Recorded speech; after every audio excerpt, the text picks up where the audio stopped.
Oke,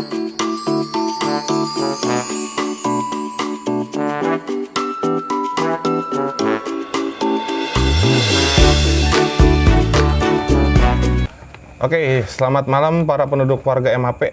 Ini adalah konten pertama kita ya, yaitu podcast salah satu tokoh utama MAP, Saudara Andri Taulani. Oke, jadi di video ini kita coba untuk mengenal satu persatu warga yang ada di MAP. Kebetulan di sebelah saya ini sudah hadir salah satu orang pertama ya di Perum ini ya, Bang Andri ya? Bisa dikatakan. Oke.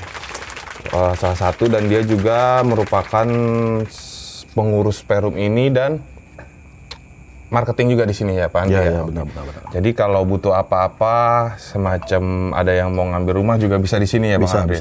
Bisa hubungi saya langsung. Bisa ya. Itu dapat duit ya, Bang Andri? Oh, pasti. Boleh. Coba iklan sedikit. Bawa gitu gini. Bawa satu orang gitu, coba gitu. Untuk warga Perum MAP yang udah tinggal di MAP, silahkan Anda bawa teman dan saudara. Pastikan saya akan kasih 1 juta setelah akad kredit. Oke, siap. Kirain pilih nomor 1. Wah, enggak, Bang. Oke, coba nih. Sekarang kita ngobrol-ngobrol nyantai aja, ngobrolnya nyantai. Ini pertanyaan pertama sih lebih ke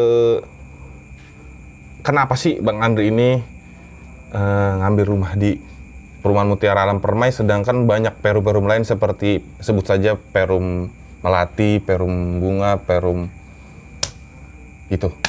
Yang pertama sih karena dasarnya masih satu kampung, Bang. Saya kan asli orang sini. Oh, asli orang sini. Jadi lebih lahir di sini berarti. Iya, lahir di sini, gitu. asli. Jadi saya lebih memilih di sawah berarti lahir. Wah, ya enggak lah.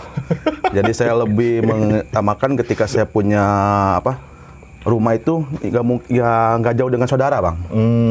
Karena saya belum tahu kan, ketika saya pindah di Perum itu kita nggak, takutnya ada tetangga yang belum kenal. Kalau kita ada sesuatu kan, kalau dekat saudara enak tinggal di bel atau yang apa gitu. Bukannya kita semua itu saudara, satu Nabi Adam itu gitu. Iya, tapi kan ini kan pertamanya kan pemikirannya ke sana dulu gitu kan. Jadi lebih dekat dengan keluarga. Jadi kalau kenapa-napa mati ada yang bawa. Nah gitu. Oke. Jadi lebih alasan utamanya adalah inilah kampung gue dari lahir gitu loh ya. Oke. Berikutnya itu pertanyaan saya kedua tuh, mohon maaf nih, Anda kan umurnya sudah berumur ya? Iya. Ya. Kok baru sekarang ngambil rumah di Perum ini gitu? Kenapa nggak dari bayi gitu, dari coba. Nah, kepikirannya saya ketika saya kan awalnya tinggal sama orang tua nih, Bang. Nah, kondisi rumah saya itu mungkin udah nggak cukup lah kamarnya gitu kan. Terus keduanya karena badan Anda makin besar. Iya. Jadi saya baru kepikiran ketika udah punya anak 2, ya pikir kan otomatis kedepannya tuh kita butuh kamar juga. Oke. Nah, makanya di situ saya berpikir ya udahlah, kita Bismillah nih ambil perumahan gitu. Oh, berarti intinya kebutuhan sih, kebutuhan buat anak. Kebutuhan buat anak. Bukan lebih pengen mandiri, bukan? Ya itu. Itu juga? Itu juga. Oke. Karena kan kemandirian bisa dibangun sendiri gitu kan. Jadi Anda ngambil rumah ini karena alasan pertama itu karena Anda tinggal sama orang tua. Kedua, karena Anda ingin lebih mandiri bersama anak-anak Anda gitu, betul? Oke. Yang paling penting sih gue jadi inget nih, Bang, ketika konten ini. Satu sih, gue tuh pengen ngabulin kemauan orang tua gue. Apa tuh? Tapi kebetulan ketika gue bisa ngambil perumahan itu orang tua dia udah meninggal. Jadi dulunya orang tua tuh ada Perum yang di depan tuh ya, belum depan tuh tetangga tuh yang pertama di Bakan Ciranggon tuh. Nah dia menginginkan, udah kamu nggak usah kerja di PT, kontak terus gitu kan. Mending kita usaha buka warung. Nah dulu kan kita beranggapannya PT itu yang paling terbaik lah. Cuman saya nggak ada karyawan tetap nih, Bang. Jadi saya frustasi nih, Bang, umur udah tua ya. Akhirnya saya ketika ada perum di sini, ya langsung saya pengen inget ke orang tua nih, pengen buka warung. Nah itu tujuan yang paling pentingnya sih. Makanya saya sekarang di Perum Mutiara Permai ada namanya Warung Karomah Kolot. Karomah Kolot teh naon artinya? Kalau didasari sih doa sebenarnya, Mama. Cuman kalau misalnya pakai doa ibu kan udah terlalu banyak nih Bang. Kita mau bikin ada juga ridho ibu. Nah, Itu ada. sesuatu yang baru lah, yang biar cepat diingat sama orang-orang gitu. Ada ridho ibu, ada ridho ibu. Ngomong-ngomong itu dicek terus ya masih ngerekam apa enggak? Soalnya nggak tahu memorinya bisa apa enggak. Nggak apa-apa, lanjut aja. Oke, jadi intinya adalah sebenarnya ada omongan orang tua yang bikin kita terlecut hatinya untuk punya rumah juga gitu ya. Iya, gitu. Berarti banyak faktor dari banyak faktor luar Yang mendasari. yang mendasari bahwa Bang Andi itu harus ngambil rumah gitu kan. Iya, iya. Oke. Ketiga itu siapa sih yang ngasih ngasih informasi bahwa di sini ada perumahan gitu, Bang? Ya awalnya sih saya kan orang sini nih, jadi tanya-tanya dulu tahu nih lah ya, mungkin dari marketing juga sih Bang, karena kebetulan kan. Apa orang marketingnya lewat ke rumah Bang Andri gitu ngasih tahu, atau pas lagi ngambil izin Bang Andri tahu gitu, atau pas lagi pelepasan sawah tanahnya gitu? Ya karena saya ada bagian dari situ. Oh, jadi ada unsur pribumi di sini ya. Jadi yang informasi ini didapetin karena Bang Andri ini orang pribumi sini. Iya. Oke, saya paham. Biasanya tuh kalau orang pribumi mah dapat DP-nya murah banget itu biasanya ya. Wah, ada sih Bang, dikit. Nggak usah diomongin lah. Biasanya ya. Oke. Selanjutnya nih, motivasi Anda apa sih kalau Anda udah tinggal di sini gitu? Maksud kadang kan setiap orang itu kan kayak saya nih. Contoh doang nih, bukan berarti benar ya. Kalau saya udah punya rumah, udah tinggal di sini, saya ingin memajukan diri saya dan orang-orang sekitar saya. So, ini contoh ya, jangan diambil. Coba kayak gimana? Sama sih, kalau motivasi saya sama kayak Abang juga. Yang paling penting sih kita pengen punya saudara baru, Bang. Bahkan saya di sini ketika saya pindah pertama di Mutiara itu, ketika ada warga baru, saya langsung mencoba komunikasi, nanya dia biar kita ada kedekatan. Jatuhnya kita jadi punya tetangga baru dan saudara baru gitu, Bang. Makanya kali-kali ke Mars sama Pluto, di situ banyak saudara tuh di situ. Lu saudara lu itu. Itu banyak di bulan banyak. Jadi garis besar sih yang saya tangkap di sini adalah bahwa sebenarnya Bang Andi nggak punya rumah di Perum ini pun, ya Bang Andi udah jadi satu kesatuan dengan Perum ini gitu. Iya. Karena udah tinggal di sini, lahir di sini, gitu dah. Ya kan, dan insya Allah juga mati di sini, kita juga nggak tahu kan. Nah itu yang paling penting. Soalnya kebanyakan kan ingat mati nih Bang. Kadang nih orang yang saya lihat ya di kampung saya aja kan banyak juga nih ya, ada yang pendatang nikah sama orang Bahkan Ciranggon. Nah, ketika udah meninggal, meninggal itu kebanyakan dikembalikan ke asal gitu. Nah, makanya rekomendasi saya kenapa milih di Perum ini juga dekat kampung saya. Ketika mati saya lahir di sini, mati pun dikuburin di sini gitu. Iya. Berarti punya dasar awal yang bagus, endingnya pun bagus. Mati di sini. Oke.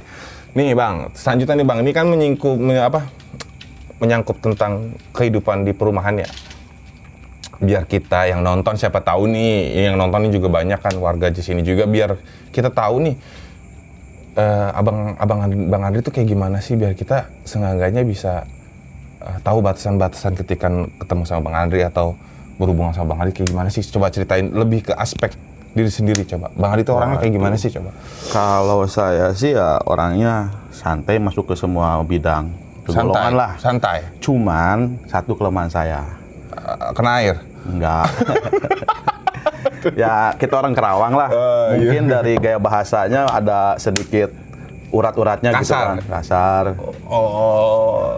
Kedua ya ketika maaf nih ya, namanya juga kan orang-orang itu kan masing-masing punya pendirian. Ketika ada program yang di MAP menurut saya kurang bagus nih, saya berani buat menyecer dia tuh tentang pertanyaan itu apa sih keuntungan dan kekurangannya. Contohnya gitu. Boleh kasih contoh nggak? Belak-belakan aja, belak-belakan. Contoh nih. Tetangga pengurusan misalkan. Gitu kan. Kita mau bikin program A misalkan. Nah, ketika saya plus minusnya tuh banyak minusnya. Nah, saya berani speak up di situ. Nggak ada yang solusi yang lain nih gitu. Jadi kita beranggapannya di sini tuh walaupun nggak ada orang pendatang, nggak ada orang pribumi. Oke. Saya pengen berdasarkan ke sana. Jadi ketika kita udah masuk MAP itu kita satu keluarga ya MAP. Ras, suku dan lainnya kita belakangin dulu. Karena kalau kita dasar dengan pribumi, contoh nih saya bisa aja kan, saya jadi premannya di sini gitu kan. Tapi kan buat apa gitu kan? Oke. Tapi kalau kita dengan satu perum itu satu keluarga, ya mungkin kedepannya kekeluargaan itu bisa terjalin gitu, Bang. Oke. Jadi Bang Andi tuh orangnya santai, nggak neko-neko lah, ya. Iya. Masuk kemana aja lah gitu. Yang penting polos, jangan ada banyak maunya ya. Ya, jangan ada unsur yang ketika maaf nih, abang deketin saya tuh, wah unsurnya nih biar Bang Andi ngasih duit ya nggak bakal, Bang. Saya baca ini dulu gitu. Kalau ngomongin bahasa kasar nih, tadi contohnya kayak gimana sih itu bahasa kasar? Tadi bahasanya gimana? Urat gimana? Ya kalau saya nadanya sih. Kayak orang Korea berarti. Oh, cah. Iya. Jadi kalau saya berdebat tuh mungkin ada sedikit bumbu yang agak penekanan jakap gimana ya? Bingung sih ceritanya, Bang. Pasti tahu lah logat Karawang gimana gitu. Saya jujur aja saya nggak tahu orang Karawang kayak gimana walaupun 12 tahun di sini, tapi saya nggak bisa ngecap orang Karawang tuh kayak gini, nggak bisa. Iya, maksudnya itu kan balik lagi ke pribadinya masing-masing. Ada apa ya? Ada suara apa ya? Penekanannya misalkan nadanya agak tinggi gitu. Oke. Bukan kata-kata yang binatang, bukan, nada yang tinggi aja. Ketika Bang Andi tahu efeknya dari sikap abang yang kayak gitu, bahwa itu bikin jelek ke tetangga atau gimana gitu, atau ketika berhubungan sama orang, ya abang tahu nih, berarti abang juga tahu konsekuensinya bahwa orang lain akan ngecap jelek abang. Tahu. Nah, makanya sekarang saya berusaha buat sebisa mungkin menghindari. Contoh menghindarinya gimana itu? Ya, ketika ada permasalahan di perum, saya coba buat santai dulu, Bang. Jadi nggak pengen terlalu, ini loh gitu kan. Jangan mulai sekarang udah nggak terlalu ikut campur. Jadi biarkan dulu orang-orang mengeluarkan pendapatnya, ya ketika kita rangkum dulu, ketika ada mereka bagus ya kita ikutin, ya ketika emang kurang ya kita tambahin lah. Yang terbaiknya apa? Gitu. Yang terbaiknya untuk perum ini seperti apa gitu. Cocok ini jadi lurah gitu. Maaf. Jadi RW aja berhenti gua. Oke, Bang Andi, tujuan Bang Andi untuk di perum ini kan tadi dibilangin bahwa ingin memajukan diri sendiri dan lingkungan ya. Seandainya nih Bang Andi berada, ya kita nggak tahu lah ke depannya punya tetangga yang nggak enak atau agak usil lah. Ya contoh ini mah contoh doang, biar warga lain juga tahu bahwa Bang Andi itu sebenarnya orangnya cuek, apa sebenarnya nggak ngarapin hal itu terjadi gitu? Ya kalau dasar dari awal sih nggak pengen terjadi gitu. Seandainya itu udah terjadi, apakah tipikal orang yang memperbaiki hubungan atau tipikal orang yang cuek? Berusaha memperbaiki. Oke. Tapi tergantung juga namanya udah. Balik lagi tergantung. Gini Bang, nih maaf nih, kita kan kembali ke masing-masing pribadi nih. Contoh, saya sama Abang berdebat nih sampai ada panas lah. Panas. Kita kan nggak tahu nih ketika yang saya dasari sih ketika saya udah perdebatan itu saya anggap aja di forum atau di mana ya. Selesai Bang, ketika saya udah selesai kita minta maaf. Nah, kita kembalikan ke masing-masing kan. Ya. Contoh, Bang minta maaf ya atas tadi omongan saya gini-gini nih. Nah, kita kan belum tahu hati mereka. Yang pasti yang penting udah menghabiskan udah menyelesaikan di situ juga. Nah, dan prinsip saya tuh ketika ada permasalahan tuh selesai di situ juga selesai. Nggak ada yang ke belakangnya gitu. Kalau pribadi saya, tapi nggak tahu kebanyakan ke orang yang arah lawan kita juga gitu kan. Oke, ini Bang Andi udah berapa tahun di sini? 2009 ya, 3 tahunan lah. Bukan 1950 2019-an 3 tahun. 2019 ya. Oke. Kan dari 2019 sampai sekarang 2022 ini kan banyak naik turun lah. Naik turun perkembangan baik itu dari lingkungan atau dari pengurusan ya. Banyak minus, banyak plusnya. Sekarang nih harapan Bang Andi nih terhadap perum ini. Harapan dan biar semua warga juga tahu harapan Abang di perum ini yang dijaga apa? Yang ditingkatkan apa? Coba. Kalau yang dijaga sih ya kita sebagai makhluk sosial nih. Yang penting itu aja sih. Bukan makhluk alien. Jadi sebisa mungkin ya ketika kita menginjak contoh nah kita di gang kita nih, kita kan sistem gang ya. Ya seminimal mungkin kita ke tetangga gang, ke depan rumah atau pinggir rumah tuh ya kita cari kedekatan. Ya minimal ada momen-momen yang pas, kita kan ada program-program yang ngumpul di situ gitu. Terus yang ditingkatkannya? Yang ditingkatannya kalau bisa nih warga MAP itu kan kita ada grup formal nih, gitu kan grup ada formal. ya? Ada. Oh Bang. saya kok tahu ya? Jadi ketika mencikapi semua masalah, contoh nih si A tuh mengungkap masalah A misalkan. Nah kita coba nih jangan dulu sistem provokasi atau misalkan mengikuti ini ya gitu. Nah kalau bisa kita ikuti rule bang, karena kan di sini kepengurusan juga ada nih contoh kasus misalkan A lah. Belak-belakan aja nggak apa-apa. Oh, iya. Ya udah kasus A. Ini masalahnya takutnya nih share di grup orang, jadi kan saya menjurus ke satu orang jatuh. Kasus A terus. Kita kurang puas nih dengan kepengurusan atau dengan ke-RT-an. Nah kita coba jangan dulu speak up di grup formal bang. Oke, terus langkahnya gimana? Nah kita sharing dulu nih sama ketua gang. Nah ketua gang kalau misalkan nggak bisa ketua gang menyampaikan, kita langsung aja ke Pak RT. Kalau Pak RT juga nggak bisa? Ya nggak mungkin lah, kan udah 2 orang ini nggak mungkin ada solusi. Gitu kan. Habis Pak RT nggak bisa ke kadus. Nah terus keduanya di sini jangan sampai jadi calo semua bang. Naon maksudnya? Jadi kan kayak kita calo nih juar, udah mobil penuh, itu kalau calo kan ikut bang, mobil berangkat aja. Ngerti nggak maksud saya? Enggak. Jadi gini, ketika kita bikin program, yuk ABCD nih, usahanya tergerak bang, jangan sampai jadi penikmat acara gitu. Kita yang ngadain misalkan contoh, yuk kerja bakti, ayo ini. Nah, tapi kita pun buat nggak kerja bakti, nggak ikut gitu. Ya bukankah itu adalah kepuasan pribadi ya? Kalau gini loh, kalau kita udah melakukan sesuatu untuk orang lain, ya kan kalau sampai terjadi, tetap aja kita puasnya di diri kita sendiri. Iya, tapi kan kita kembali ke konteks sosialnya ini, kebersamaannya ini gitu. Karena yang saya tahu ya, kalau orang tuh sekarang tuh yang dipandang itu bukan omongannya bang, tapi pergerakannya. Kayak Bang Ridho nih, koar kan, yuk kita kerja bakti. Nah Bang Ridho sendiri nggak kerja bakti, telat gitu kan. Nah itu gimana gitu kan? Iya. Jadi seolah-olah ini orang cuma ngomong doang gitu kan. Oke, secara garis besar bahwa sebenarnya di lingkungan ini sebenarnya menurut Bang Andre enak gak sih sebenarnya Perum ini? Gitu. Enak banget karena kita, ya saya pribadi di blok H gitu kan, sampai kenal ke blok yang lain. Kalau saya tuh lihat Perum yang lain tuh mereka cuma satu baris aja gitu, sederet atau depan-depan doang. Jadi mereka nggak pada kenal di semua Perum gitu kan, semua Perum tuh nggak pada tahu. Gitu. Kalau dikasih nilai 1 sampai 10 nih. Lingkungan di sini berapa?